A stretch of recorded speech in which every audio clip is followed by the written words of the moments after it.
Hello everyone, and welcome to Innovate for Climate's Digital Media Zone here in Singapore.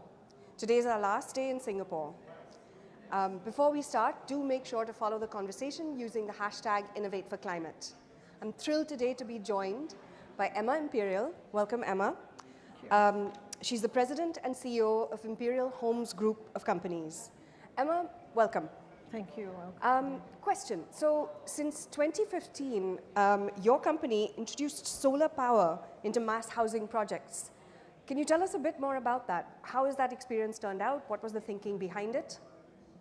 In the Philippines, we have all the sun, and our electricity rate is one of the highest in the world. And every time I travel to Europe, I could see some solar panels on the roof of even countries that are experiencing winter climates. And here we are in the Philippines, and we have, I was thinking always of what it can do to the mass housing communities. And I went to China, I went to Denmark. I was trying to put up a factory for solar.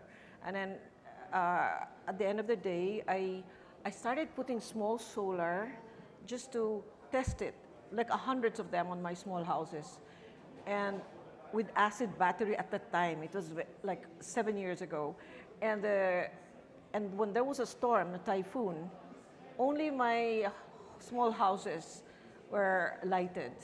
So I pursued, even if the solar panels at the time was very costly, everybody was trying to say, Emma, you're doing the wrong thing. I still continued until finally a Belgian group, it's a global solar developer from Belgium, came up to me and said, why don't we do things in a bigger way? And I provided them the R&D for the mass housing, and they provided the R&D for the solar. So then we created the first community, which is now 1,000 of them, and which is all came from something that I feel people need, and it's now coming out really, really good, because our data shows.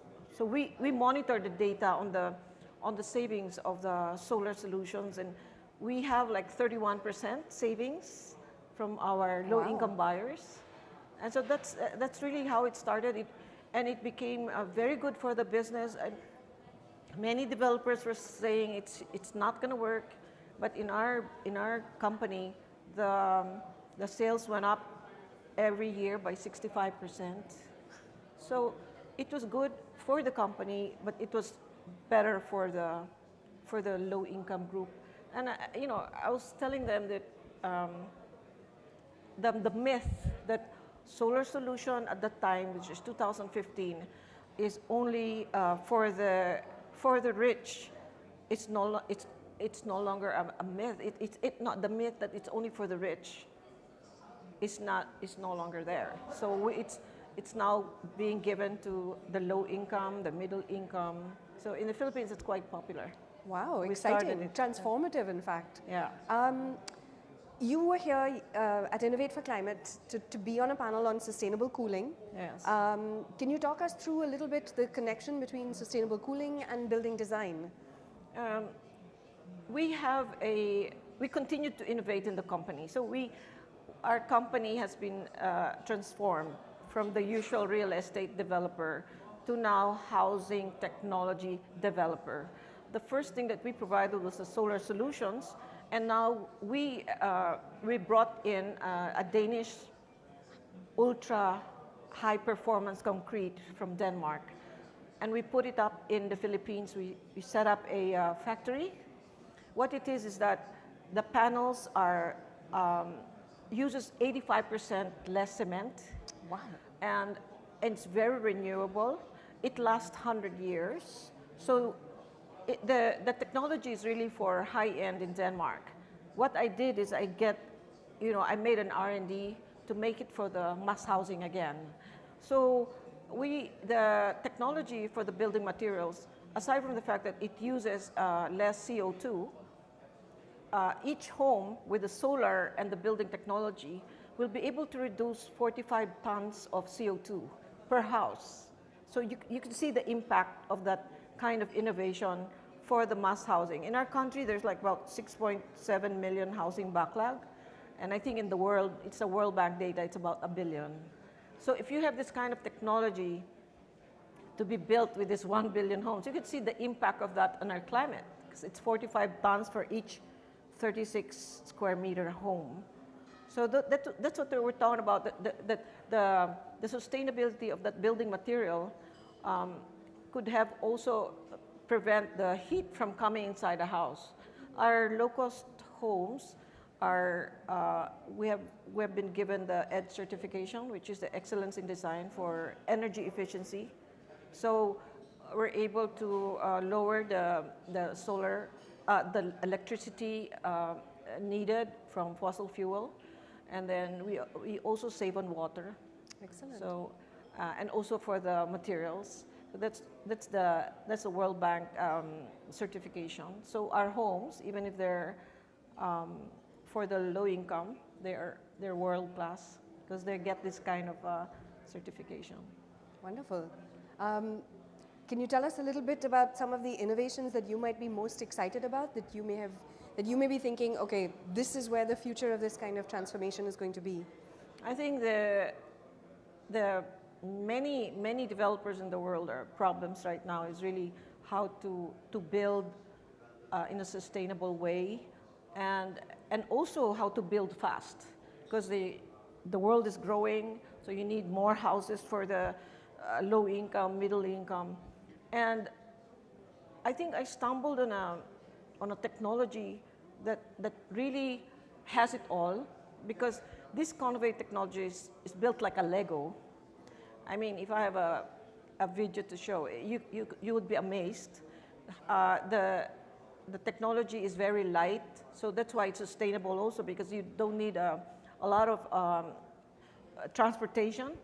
It's like 1/3 the weight of a precast panel, so it's very sustainable in a transportation cost. Right. And then it lasts 100 years. That's why the reason why you save 85% cement is because you don't have to rebuild it. Well, the other technology right now is that it lasts 30 years, like the what do you call that? Cement blocks, the plus walls. They only last 30 years. So if you have 100 years building materials, then you avoid rebuilding it. So scalability of mass housing is going to be faster with this kind of technology, because right now, if you were to put solar for mass housing community that involves like thousands of them, like my development's 1,000 each project. So if you don't have the scalability of building them, then it's going to be a problem. And so it matches. So if you have solar solutions and you set it up in a fast way, and then you also have the building technology like this Convate, then it's a Danish one. So the frontier is really scale. Yeah. That's going to be the and one. It's not just that. The building material is not, it's really could be used for anything, for luxury resort, everything. So the future is there, and it's available. So I don't see why people will not use it. So that's why we encourage a lot of all our developers to be using them. One last quick question. One sentence to our young audience, why they should care about these issues of climate change more generally. I think it's for your future. Also, when I love the sea, when you go to the beach, you know, you want the beach to be clean. So everything should start from all our construction, development, and all that. So we need to protect the environment. And the other thing is that in my story, for the young people who would like to be an entrepreneur in the future, stick with your idea. A lot of people were discouraging me from doing solar at the time when it was very, very expensive. Even now, the building technology, they were discouraging me. But look where I am now. So stick with what your dream is, and for sustainability, I think that's a good Thank you. Thank you. That's a very inspiring thought to end on. Please do follow the conversation using our hashtag #InnovateForClimate. Thank you.